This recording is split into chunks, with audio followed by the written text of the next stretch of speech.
I am a 5-year breast cancer survivor. But my story didn't start there. In 1996, my mother was diagnosed with cancer. My 4 sisters and I were at a loss. We didn't know if we would be able to cope with this monster who had invaded our lives. Ma, with cancer? How do you live without a mother's love? Who would be there to pick us up when life threw us down? Who will offer us words of encouragement when life seems unbearable?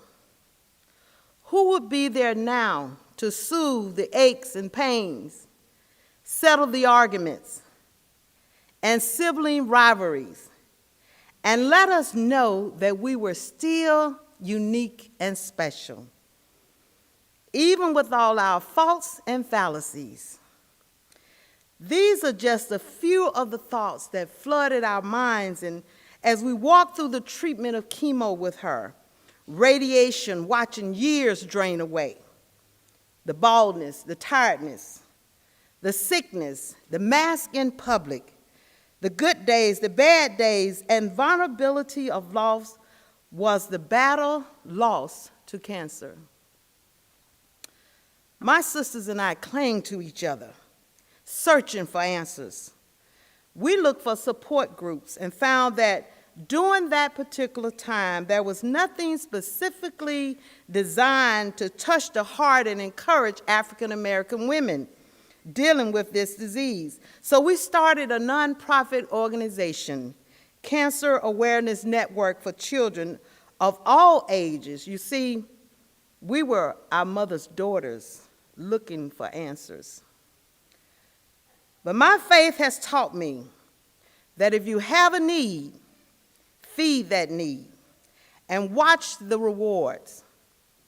In other words, you will get back that which you give out to others. So the goal of Cancer Awareness Network are to eliminate the fears associated with the diagnosis of cancer. We work closely with oncology doctors who serve as presenters for our workshops. This partnership has enabled us to stay abreast of the updates and clinical breakthroughs in research in the area of oncology. Since the inception of this organization, over 3,000 lives have been touched and empowered. We are proud to inform, motivate, and enlighten as we honor 5 to 10 survivors, 40 to 50 caretakers at each of these free luncheons. We strongly encourage them to explore methods of identifying and utilizing resources available for healthy lifestyle and early detection. But little did I know that that same demon cancer, which attacked my mother, would come after me in 2010. I must admit, at first I did panic. Being diagnosed with cancer was not easy to accept. No one wants to hear those 3 words, you have cancer. My mother and cousin had died of cancer in less than 30 days of each other in 1998. Every frame of reference that I had equates to cancer equals death. But my husband, my 2 sons, 4 sisters, and their families were just as shocked as I was. But I knew that they would need my strength if I was to get through this. Then the Spirit of God arrested me from myself, and I began to stand on the words of God that says, I shall live and not die, but shall declare the works of the Lord. So I immersed myself into Scripture and ministered to my own self.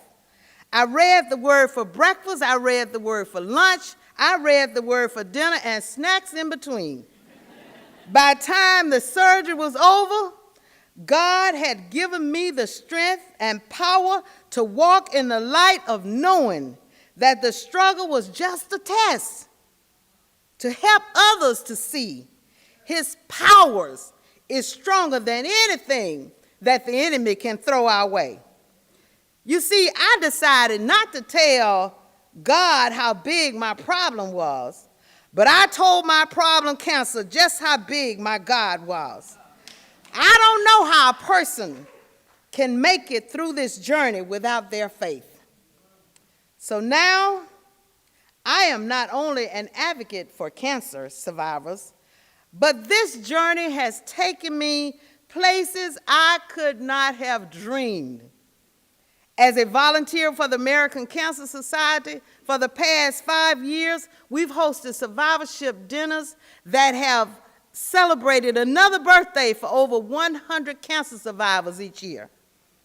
We were awarded Making a Difference Award in 2010 by our local television station, Channel 13, who honors the community work of making an impact. We were also nominated for the Best in Minority Business Faith-Based Award in 2012. And most recently, for the past 2 years, I have been honored to serve as a representative of UAB on a panel of doctors and scientists in Virginia with breast cancer research study as a consumer reviewer for breast cancer research through the Department of Defense, working tirelessly trying to find a cure for this deadly disease. And now, here I am, sharing my story with you. Who would have thought it?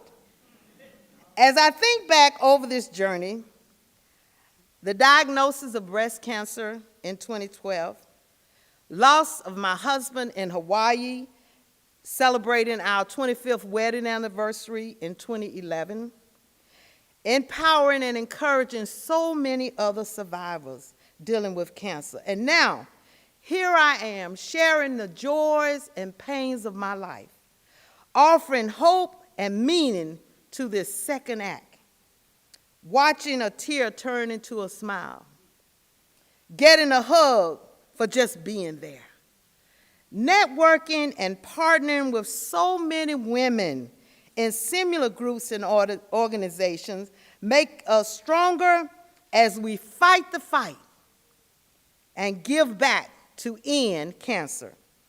My name is Loretta Herring. I am a cancer survivor, and this is my second act. But through it all, I am alive.